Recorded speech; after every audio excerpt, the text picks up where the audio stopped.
Good morning guys. मैं Shahid sir. अब मैं नेक्स्ट वीडियो में आपको कंपाउंड इंटरेस्ट के डायरेक्टली क्वेश्चन पे लेके चलता हूँ। आप समझिएगा कैसे कैसे इस टाइप के क्वेश्चन को आप किस फॉर्मेट से सॉल्व करेंगे। मैं कोशिश करूंगा कि आपको एक शार्ट फॉर्मेट बता सकूं ताकि आप एग्जाम हॉल में जब बैठे तो क्वेश्चन को बहुत आसानी से ब्रेक कर सकें। फर्स्ट ऑफ ऑल मैं आपसे एक चीज़ बोलना चाहूँगा। जो भी कैंडिडेट्स वीडियो को देख रहे होंगे, इस वीडियो को लाइक शेयर सब्सक्राइब, चैनल को सब्सक्राइब कर लें। शाहिद मैथ चैनल्स का नेम है। फर्स्ट क्वेश्चन आपको स्क्रीन पर दिख रहा होगा। कह रहा है किसी राशि पर 6% वार्षिक चक्रवृद्धि ब्याज की दर से 2 वर्ष में चक्रवृद्धि ब्याज और साधारण ब्याज में अंतर क्या होगा। अंतर जो दिया गया वह राशि क्या होगी, समझते हैं। देखिएगा। ठीक है। मैंने आपको स्टार्टिंग में ही बताया था कि इस टाइप के जब भी आप क्वेश्चन सॉल्व कर रहे होंगे तो हम एक तरीका आपके सामने ये कहते हैं कि हम जब क्वेश्चन को इस टाइप का क्वेश्चन उठाएंगे तो आप फॉर्मेट निकाल लीजिएगा। आप वैल्यू भी पुटअप करके लगा सकते हैं। लेकिन मैंने आपको एक चीज़ बताई थी, अगर आपके लिए फार्मूला लगा पाना आसान है तो हम क्या करेंगे, वैल्यू को फार्मूले से सॉर्ट आउट कर लेंगे। अगर हमारे लिए फार्मूला लगा पाना आसान उतनी देर में नहीं हो पा रहा है तो हम क्या करेंगे, क्वेश्चन को नॉर्मल वैल्यू से सॉल्व सॉर्ट आउट कर लेंगे। ये बात क्लियर होगी। आपका फॉर्मेट दिया गया, जो पी है आपका प्रिंसिपल है, डी जो है सीआई और एसआई के बीच का डिफरेंस है, और 100 स्क्वायर आर स्क्वायर। आर आपको पता ही है, आपको रटा परसेंटेज ठीक। तो इस टाइप के क्वेश्चन को हम यहाँ से सॉर्ट आउट नहीं करेंगे, कोशिश करेंगे हम क्वेश्चन को आसानी से ब्रेक कर पाए। मैंने आपसे एक चीज़ बोली थी, हम इस टाइप के जो भी क्वेश्चन होंगे हम क्वेश्चन को क्या करेंगे, रेट ऑफ इंटरेस्ट से सॉर्ट सॉर्ट आउट कर रहे होंगे। मैंने लिया क्वेश्चन कर रहा है 6%। आपको एक चीज आपको करना नहीं है बट समझ लीजिएगा, हम बहुत आसानी से ब्रेक कर लेंगे। पहला क्वेश्चन, पहला ईयर और दूसरा ईयर। पहले ईयर में हमें पता है कि साधारण ब्याज की अगर हम बात कर लें तो 6%, दूसरे में 6%, कंपाउंड इंटरेस्ट 6%, 6%। इक्वल हमें पता है कि अंतर जो रहा होगा 6 का 6%। इतनी चीज क्लियर हो रही यार। 6 का 6% हमें पता है कितना हो जाएगा, 0.36। ये कैसे, अगर आप नहीं क्लियर तो मैं यहाँ से निकाल के आपको दिखा देना, बट ये सब चीज़ें करने की जरूरत नहीं है। 36/100 होगा। जब आप डिवाइड लगा रहे होंगे तो 0.36 निकल के आ रहा होगा। इतना क्लियर। अब जितना क्लियर हो गया, चल हमारे हिसाब से वो कह रहा है कि क्वेश्चन में साधारण ब्याज अंतर कितना दिया, 72। इसका मतलब क्वेश्चन ने जो अंतर दिया 72, हमारे हिसाब से अंतर कितना है, साधारण ब्याज ठीक है, चक्रवृद्धि ब्याज इतना, अंतर कितना है, ये अंतर आपका निकल के आ रहा था। इसका मतलब हुआ कि 0.36 इक्वल टू कितना होना चाहिए, 7 to 1 बराबर कितना होना चाहिए, ये 0.36 इसका अपान में चला जाएगा। और जो भी प्रिंसिपल ला होगा वो स्टार्टिंग में मैंने आपसे बोल दिया था, स्टार्ट किया था, जो भी हम लेट करेंगे वो 100% लेट करेंगे। इतना क्लियर हो गया यहाँ से। तो 100 का मल्टीप्लाई जैसे मैंने यहाँ पर किया, पॉइंट लगा, पॉइंट हम हटा दे रहे, 2 जीरो मैंने यहाँ बढ़ा दिए, और 36 दूनी 72 हो गए। यहाँ से सॉर्ट आउट हो गए क्वेश्चन आपका। ये आपका आंसर निकल के आएगा। अगर एग्जाम हॉल में मैं बैठा होता तो इस क्वेश्चन को मैं इतना नहीं सॉल्व करता। तो मैं आपको बताऊंगा कि देखिए, आपको जब ये चीज़ क्लियर हो गई कि हर साल तो ब्याज इक्वल ही मिलता है, पहले साल स्याही और एसआई के बीच में किसी तरह का कोई डिफरेंस नहीं होता है, दूसरे ईयर में स्याही एसआई के बीच में डिफरेंस क्रिएट होता है। तो हमें हमने बताया था कि यार जितने परसेंट रेट होगी आपकी, जितने परसेंट आपकी रेट होगी, तो 6% रेट थी, तो इन दोनों का जो डिफरेंस निकल के आएगा साधारण ब्याज और चक्रवृद्धि ब्याज, साधारण ब्याज, तो मतलब कितना, 6 का 6%, 0.36%। अब ये पता है कि 36 दूनी 72 होता है, तो 2 जीरो यहाँ से उठा डायरेक्टली डायरेक्टली हम पुट कर देंगे। ये चीज क्लियर हो गई यहाँ से। नेक्स्ट क्वेश्चन, नेक्स्ट क्वेश्चन देखते हैं। नेक्स्ट क्वेश्चन कह रहा है कि थोड़ा सा डिफरेंस मैंने किया। पहले क्या था, वैल्यू पूछ रहा था, अब कर रहा है डिफरेंस। हमें डिफरेंस चाहिए। देखिएगा दूसरे क्वेश्चन में कह रहा है कि यार 9,000 की जो वैल्यू देगी, ठीक है, 9,000 की जो वैल्यू देगी वो कह रहा है 6%। ठीक है, टाइम कितना दिया कि 2। अब समझते हैं क्वेश्चन को। वही चीज मैंने अभी बताया कि हमने कहा था कि जो भी आपकी रेट ऑफ परसेंट रही होगी 6% है, तो आपको एक चीज पता है 6 का 6% कितना होता है, 0.36%। ये चीज क्लियर हो गई। अगर हम यहाँ से 9,000 का, बात को समझिए, ये मैंने यहाँ से लगा दिया। अगर हमने क्या कि 9,000 वैल्यू जो मुझे देगी, इसका 0.36% अगर हम निकाल लें तो मुझे लग रहा है कि मेरा आंसर निकल के आ जाएगा। इतनी बात क्लियर हो गई। वो क्योंकि अंतर की बात कर रहा है, तो यहाँ से इस वाली वैल्यू को हमने सॉर्ट आउट कर दिया, बचे कितने, जो जीरो, एक जीरो हमने ये लगा लिया। 9 × 9 = 54, 4 यहाँ पे, यहाँ करिए आपके 5, 9 × 3 = 27, 27 5 कितने हो गए, 32। इतनी चीज क्लियर, पॉइंट लगा दिए। ये आपका आंसर रहा 32.32। 32.40, ये आपका आंसर है। इतनी बात क्लियर होगी। अब यहाँ से क्वेश्चन को अगर आप आसानी से नहीं कर रहे हैं तो फिर मैंने एक वैल्यू आपको और बताई थी। कैसे बताई थी? मैंने कहा था साधारण ब्याज, क्योंकि उसने बोला डिफरेंस, और अब चक्रवृद्धि ब्याज निकाला। तो जब इस वैल्यू का आप 9,000 का 6% आप निकालो तो दो बिंदु ये कैंसिल हो जाएगी, 9 छक 54 आपके ये आ जाएंगे, 9 छक 54, 540, 540। जितना इधर मिला होगा इतना इधर भी मिला होगा, लेकिन एक्स्ट्रा क्या मिला होगा? ये जो ईयर आपने पैसा, पिछले ईयर्स का जो पैसा आपने छोड़ा है, इसका मुझे 6% और चाहिए। इस वैल्यू का मुझे 6% और चाहिए। जब इस वैल्यू का आप 6% और चाहिए, इसका मतलब पॉइंट आपका यहाँ पे लगा दें। जैसे हम यहाँ पे पॉइंट लगा देंगे तो यहाँ से निकल के आएगा कितना, 6 चौक 24। ठीक, मैं यहाँ पर 4 लिख रहा हूँ, 6 चौक 24, 6 6 चौक 24। ठीक, 6 चौक 24, 2 6 पंचे 30, 2 32। इसका मतलब क्या हुआ, 32। एक जीरो हमने ये लगा दिया, पॉइंट ये देखिए, ये निकल के आएगा आपका सीआई, और एसआई का डिफरेंस। यहाँ से आप सॉर्ट आउट कर सकते हैं। लेकिन अगर यहाँ से क्वेश्चन को आप सॉर्ट आउट करेंगे तो आपका टाइम किलोगे, यहाँ से नहीं करना है। बेटर अप्रोच आपको ये लगानी है कि जितने परसेंट रेट ऑफ इंटरेस्ट है उसका उतने परसेंट निकालिए, डायरेक्ट आंसर क्लियर कर। ये चीज क्लियर समझा दिया। आप अभी स्टार्टिंग कर रहे हैं तो क्वेश्चन को समझ लेंगे, बट यहाँ से सॉर्ट आउट नहीं करेंगे क्वेश्चन को। मोस्ट इंपॉर्टेंट क्वेश्चन देखिएगा कैसे। क्वेश्चन में कुछ नहीं है, लेकिन आप लैंग्वेज देखो, लैंग्वेज देख के घबराइएगा नहीं कि क्वेश्चन बहुत लेंथी लग रहा, लेकिन क्वेश्चन में कुछ नहीं, खाली कॉन्सेप्ट है, समझिएगा।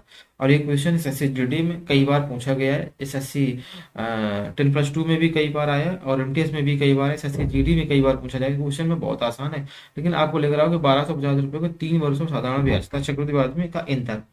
वो एक चीज समझिए, वो कह रहा है कि 3 इयर्स, वो ये बात उसने पहले ही बोल दी कि 3 इयर्स में कह रहा साधारण ब्याज। ठीक है भाई, साधारण ब्याज और चक्रवृद्धि ब्याज का जो डिफरेंस दिया गया है वो दिया गया 1.51। ये बात क्लियर। अब अगर 3 वर्षों में उसी राशि पर जो भी अमाउंट रहा, जो अमाउंट रही थी वो हमने 100% लेट कर ली। वो कह रहा 3 वर्ष में उसी राशि पर समान दर से चक्रवृद्धि ब्याज, इसका मतलब ये हुआ कि कंपाउंड इंटरेस्ट। वो कह रहा है कि चक्रवृद्धि ब्याज, इसका मतलब ये हुआ कि 76.5 ये कह रहा है इन दोनों 3 वर्ष में साधारण चक्रवृद्धि ब्याज का अंतर इतना है। ठीक, इसका अगर ओनली चक्रवृद्धि ब्याज इतना है और डिफरेंस ये इतना दिया गया, इसका अगर डिफरेंस को हम चक्रवृद्धि ब्याज से हटा दें तो मुझे साधारण ब्याज मिल जाएगा। इतनी चीज क्लियर है। तो मैंने क्या किया, यहाँ से इसको माइनस कर दिया। जैसे मैंने यहाँ से इसको माइनस किया, यहाँ पे कितना निकला, 75। इसका मतलब ये मेरा क्या निकल के आया, साधारण ब्याज ही 3 साल का साधारण ब्याज निकल के आया। इसका मतलब हुआ कि अगर हम 1 साल का साधारण ब्याज निकालेंगे तो 3 = 75 लिखेंगे और 1 = 25 लिखेंगे। ये चीज यहाँ से क्लियर हो गई। अब एक चीज मुझे और पता है, करेंगे नहीं क्वेश्चन को, लेकिन सॉर्ट आउट समझ लीजिएगा, करना नहीं आपको, इसलिए मैंने यहाँ से ब्रेक कर लिया एक। अब मैंने मुझे लिखा है साधारण ब्याज और चक्रवृद्धि ब्याज। साधारण ब्याज 25 रुपये, 25 रुपये, 25 रुपये।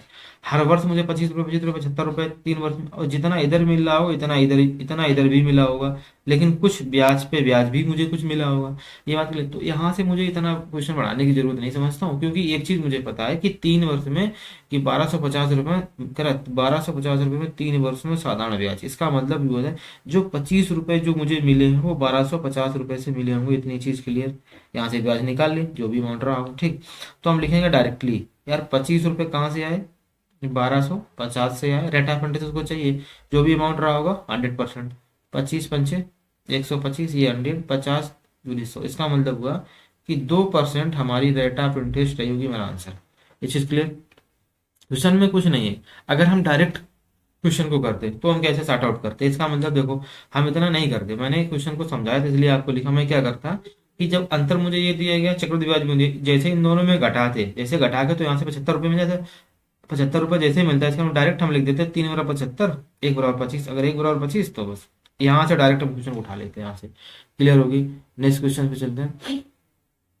अब देखिएगा, थोड़ा सा क्वेश्चन को मैंने घुमा दिए। वो कह रहा है कि किसी राशि पर 10%, कह रहा है किसी राशि पर जो भी अमाउंट रहा होगा, मैंने लिख दिया मेरी अमाउंट 100% थी। किसी राशि पर कह रहा कि 10% दर से। ठीक है भाई, 10% दर से कह रहा तीसरे वर्ष का, समझिएगा तीसरे वर्ष, उसने ये नहीं कहा तीनों वर्षों का, वो कह रहा तीसरे वर्ष का चक्रवृद्धि ब्याज। इसका मतलब जो तीसरे वर्ष का चक्रवृद्धि ब्याज रहा होगा, तीसरा ईयर जो आया होगा, तीसरा ओनली तीसरा ईयर, वो कह रहा 72.56 रुपये है तो राशि का। इसका मतलब हुआ कि क्वेश्चन को देखिएगा, आप क्वेश्चन को यहाँ पर तीसरे वर्ष का फॉर्मूला लगाएंगे आपका फेल हो जाएगा। आपको बड़ी अब यहाँ पे क्वेश्चन को आपको रेट ऑफ इंटरेस्ट से ही निकालना पड़ेगा, इसीलिए मैंने बोला समझिएगा। वो कह रहा कि तीसरे, तो हमारे हिसाब से अगर कंपाउंड इंटरेस्ट आप देख रहे हैं तो पहले साल का 10%, दूसरे साल का 10%, तीसरे साल का 10%। इसका मतलब 10 का 10% कितना, इस वाली वैल्यू का जो दूसरे साल में हम जाएंगे तो हमें इसका भी 10% चाहिए, तो 1 रुपये हो गया। अब जब तीसरे साल में हम इंटर कर रहे होंगे, इस पूरी वैल्यू का मुझे 10% चाहिए, तो इस 10, 20 और एक 21 मतलब हुआ 2.1। कैसे हमने किया, 21 हुआ, 21 का 10% हमने यहाँ से निकाला, तो आप आसानी से निकाल पाएंगे, यहाँ लगा दिया मैंने 2.1, इतना क्लियर हुआ। इसका मतलब अब वो क्वेश्चन ने क्या करेगा, तीसरे वर्ष का चक्रवृद्धि ब्याज, तीसरे वर्ष का ब्याज कितना है, तीसरे तीनों वर्ष का नहीं, तीनों वर्ष का तो टोटल हो जाएगा, ओनली तीसरे वर्ष का, ओनली तीसरे वर्ष का चक्रवृद्धि ब्याज आपका ये 10, 2, 12, 12.1 इक्वल टू कितना दिया गया था, 72.60। तो एक बराबर इसको आप नीचे ले लीजिएगा, 0.1।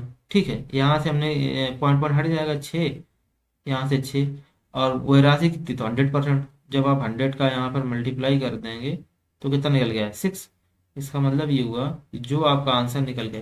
तो इस टाइप के जो भी क्वेश्चन मैंने इसलिए आपको बताया कि अगर वो इनकेस ये कह देता है कि दूसरे वर्ष का ब्याज, तो हम क्या करते हैं, ऊपर वाला ब्याज ले रहे होते, उसने कहा डायरेक्टली तीसरे वर्ष का ब्याज।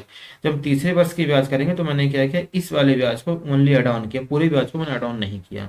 नेक्स्ट क्वेश्चन पे चलते हैं।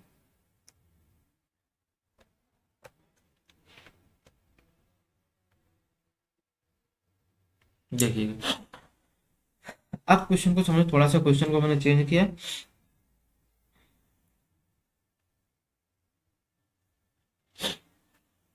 कह रहा है किसी राशि, फिर वही बात कर रहा है, किसी राशि मतलब जो भी राशि हमने अपने हिसाब से लेट किया वो लिखा 100%। कह रहा है किसी राशि पर 5% वार्षिक वार्षिक दर से 3 वर्ष का साधारण ब्याज इतना रुपए, तो 3 वर्ष का क्लियर हो गया यार। 3 वर्ष का करा साधारण ब्याज 600 रुपये है, इसका मतलब 1 वर्ष का ब्याज कितना होना चाहिए, आपको पता है कि 200 रुपये मिलना चाहिए, क्यों, साधारण ब्याज हर वर्ष इक्वल मिलता है। इसके बाद क्लियर होगी, साधारण ब्याज कंपाउंड इंटरेस्ट, साधारण ब्याज कितना हुआ, 200 रुपये, 200 रुपये, 200 रुपये, जितना इधर मिला होगा उतना आपको यहाँ पर भी मिला होगा, ये चीज़ क्लियर। उतना आपको यहाँ पर भी मिला होगा, यहाँ पर भी मिला होगा। इसका मतलब हम ही, इसका मतलब यार ये हो गया, हम ये बात आसानी के साथ कह सकते हैं। तो मैंने लगा ही नहीं यार, आवाज नहीं आती।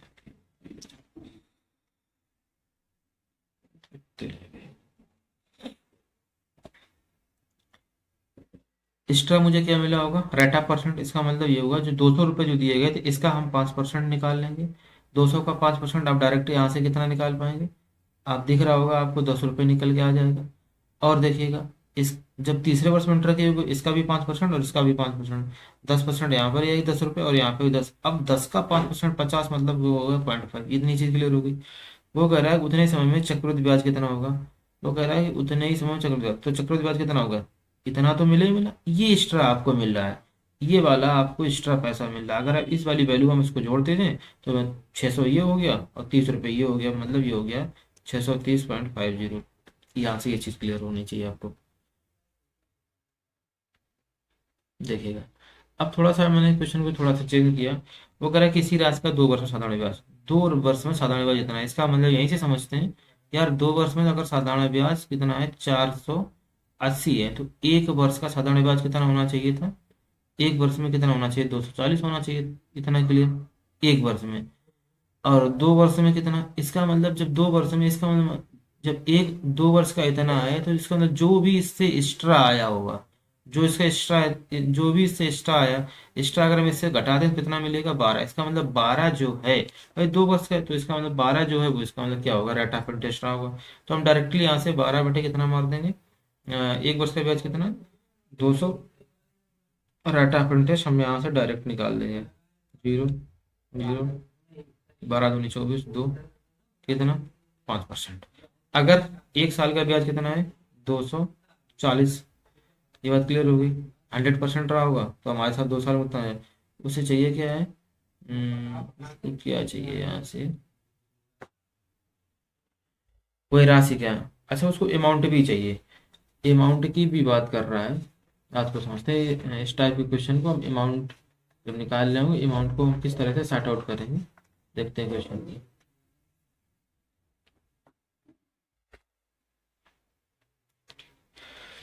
अगर हमने यहाँ से देखा कि अगर हम 2 साल के लिए तो आप 2 साल के 5 10 का मल्टीप्लाई कर दिया, अगर 1 साल का, हम 1 साल के बाद कितना 240, तो 1 साल में अगर 100 रुपये ब्याज, तो जो 5% दिया गया है रेट ऑफ इंटरेस्ट जो निकाली, तो 1 साल कितना निकल के आएगा आपका 5 निकल के आएगा। तो मूलधन कितना रहा होगा 100 रुपये रहा होगा। यहाँ से हमने इसको ब्रेक कर दिया, 5 20 और 24 दूनी कितने हुए 48, ये आपका मूलधन रहा होगा। Clear. Thank you watching my video.